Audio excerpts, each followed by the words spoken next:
So on that note, I'd just like to talk about, briefly, I've been to Syria 6 times since 2014, 2 of which were with international delegations, and 4 times were independently on a visa I applied for, paid for, and waited for. My trips have been self-funded or fundraised, and I've gone at my own risk and been able to travel freely in the country to areas I wish to travel to.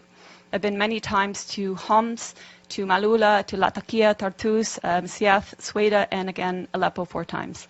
And I mention these because I think it's important people realize I have, wherever I've gone, I've spoken in Arabic to the people I'm speaking with. What Donna, what Sarah have said, that the people support their army and government is absolutely true.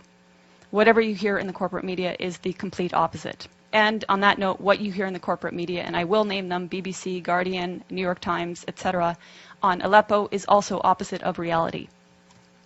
Aleppo since 2012 has been inhabited by different terrorist factions, among them al-Nusra, among them the so-called Free Syrian Army, which has committed the same heinous acts of terrorism as al-Nusra, as ISIS, as Ahrar al-Sham, as Nuruddin al-Zinki, which beheaded a 12-year-old Palestinian child and somehow is still deemed moderate. Since 2012, these areas of Aleppo, which have now recently been freed, their occupation by these terrorist factions has meant the greater Aleppo, the 1.5 million plus population of greater Aleppo, have suffered sieges denying them food and medicine.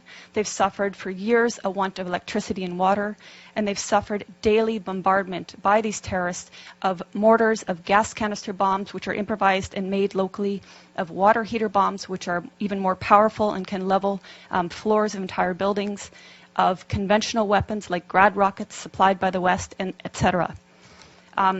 As I said, they've suffered these attacks on a daily basis, and even now, because there are still Western-backed terrorists in pockets of Aleppo, there are still mortars and gas canister bombs raining down, and people are still dying in Aleppo.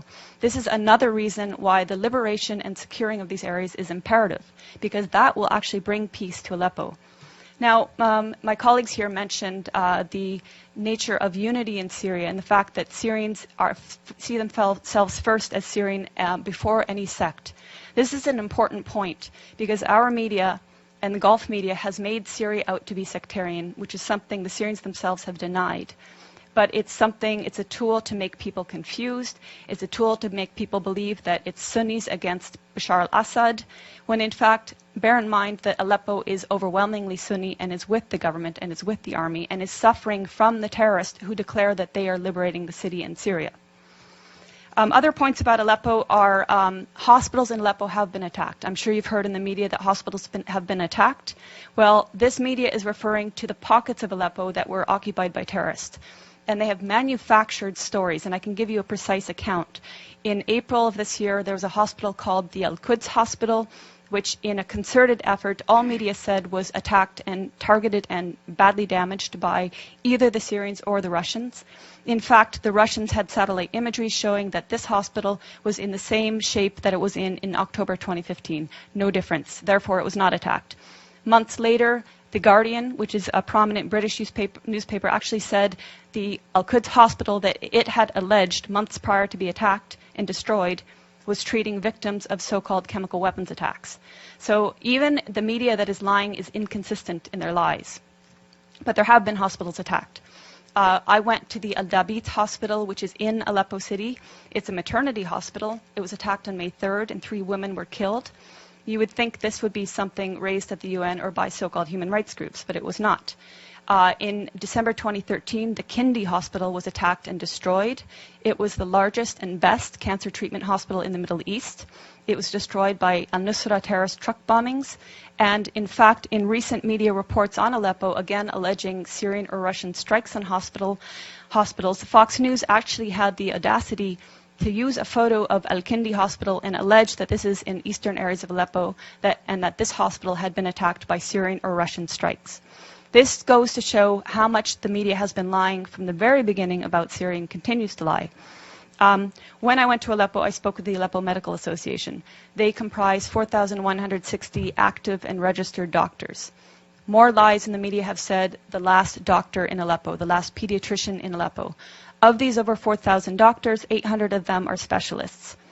So you can see that when the media talks about Aleppo, it's talking about areas that were occupied by terrorists. and it's completely negating the suffering and the will of the Syrian people in Greater Aleppo.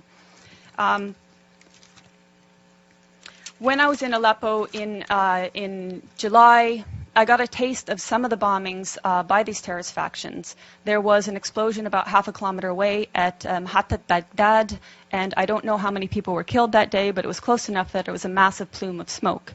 About 5 minutes later, an explosive bullet fired from an area occupied by terrorists landed about 15 meters away from where I was. If it had hit parked cars, I wouldn't be here speaking. A day later, a good friend of mine, his mother was killed by one such explosive bullet. So this is just a small taste of what people are suffering on a daily basis. In November, when I was there with a delegation of Western journalists, including from the New York Times, LA Times, BBC, etc., on November 3rd, there were a series of attacks throughout the day with Grad missiles, explosive vehicles, and other explosive bullets and snipings. By the end of the day, 18 people, civilians, were murdered and over 200 were injured, including critically. We were at the Al-Razi hospital, which is one of the main hospitals, and we saw the maimed people pour in. And this was just one day of many of endless days in Aleppo. On November 4th, we were at the Castello Road humanitarian crossing. This was a day that was meant to allow the people in eastern areas of Aleppo that were inhabited by terrorists to evacuate.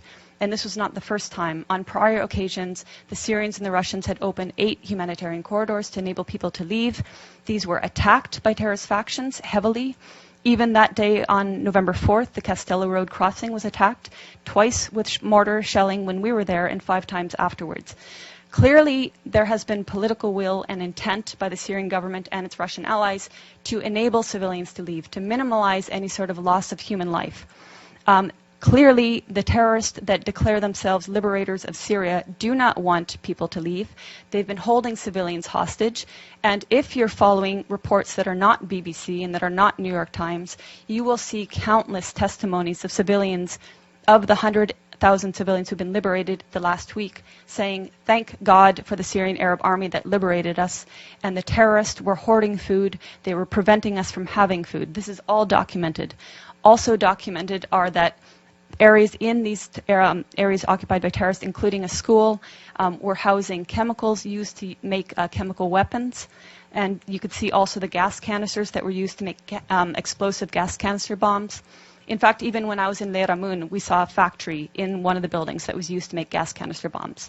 In Leiramun, we also saw evidence of the so-called Free Syrian Army that some people say doesn't exist anymore.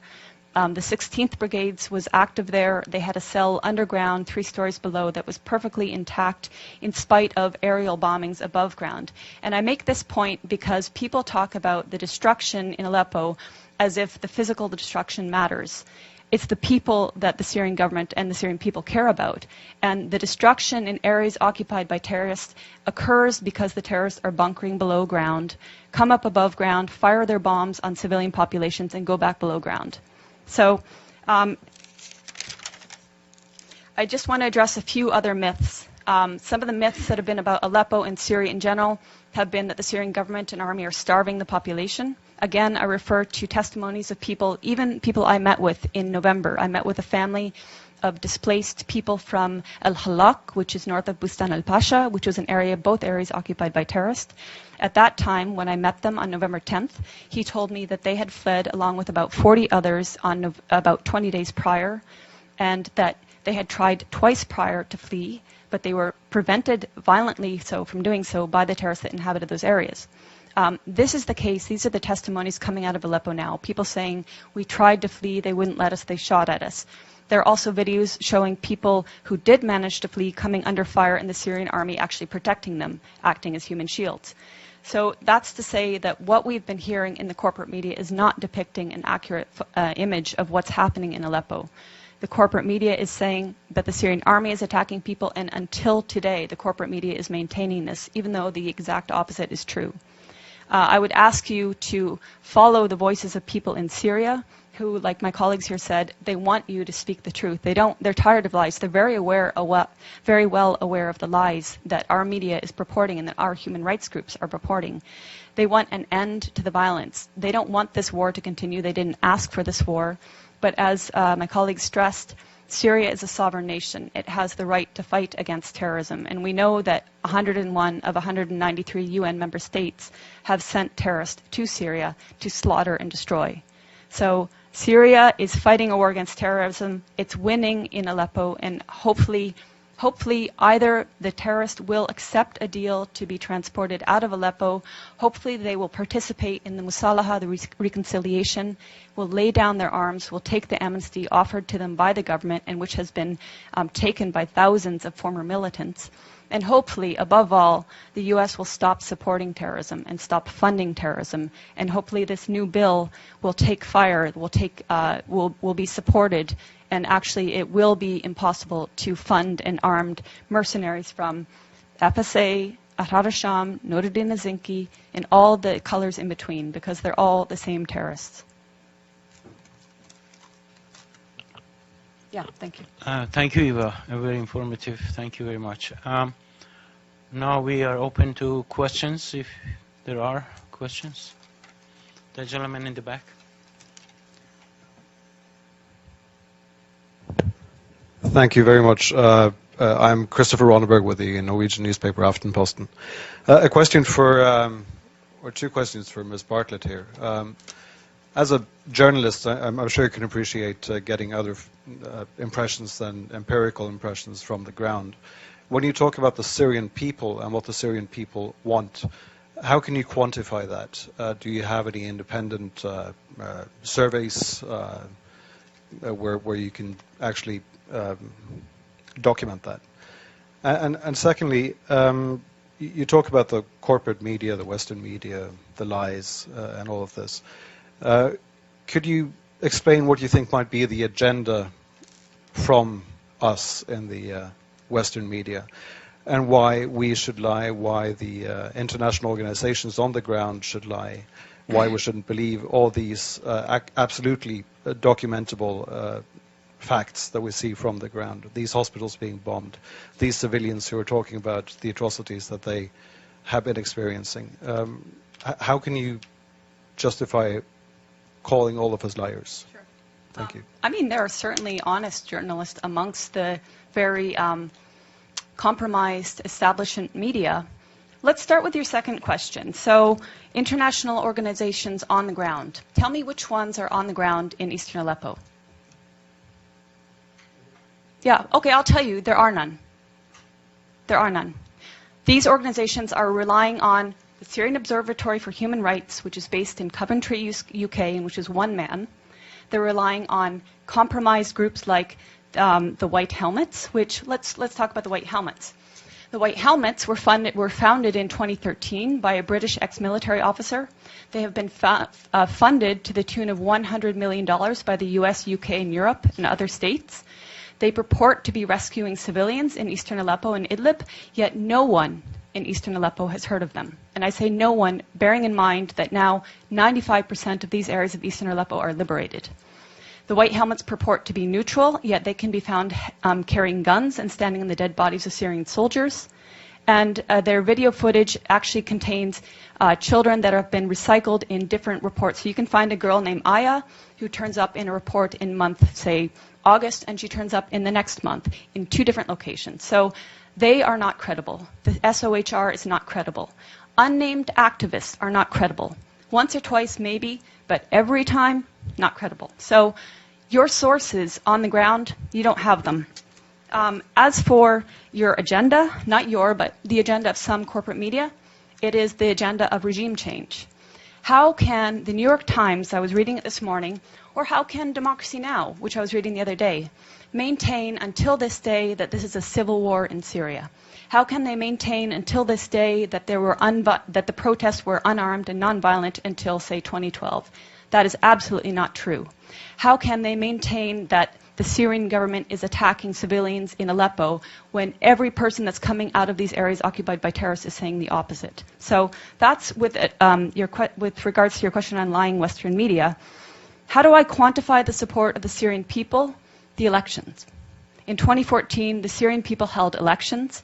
the voter turnout was 88%, including people in Lebanon where I was during the elections in Lebanon, which were actually ran for 2 days, extended hours, people walking for kilometers to reach the embassy, including people who flew from their own countries like mine, which has criminally shut the Syrian embassy so that Syrian people have no rights, and including people within Syria who braved a torrent of terrorist mortars and missiles on election day. And yet, voter turnout rate was something like 88%, I believe. And then the election, the results were 78, I believe. I think Tim Anderson gives you the opposite. Okay, I might get the turnout wrong. So the results. 74 was the participation. 74 participate, 88. Was the vote. Okay. Anyway, the point being, overwhelmingly, the people support President Assad. That's based on elections, based on my own travels. Okay, so that's subjective. But as I said, I've traveled around Syria, talked with people of all faiths, all walks of life, and there are people that want change in the government. We're not pretending they don't want change. Everybody wants change. But in terms of support of the government, the point is they don't see President Assad as the problem. They see the problem as terrorism. They see elements of problems in the system that they have there. But President Assad, they don't see as the problem. They actually overwhelmingly support him. So I'm basing it on their choice in their leader, and I'm basing it on my interactions with people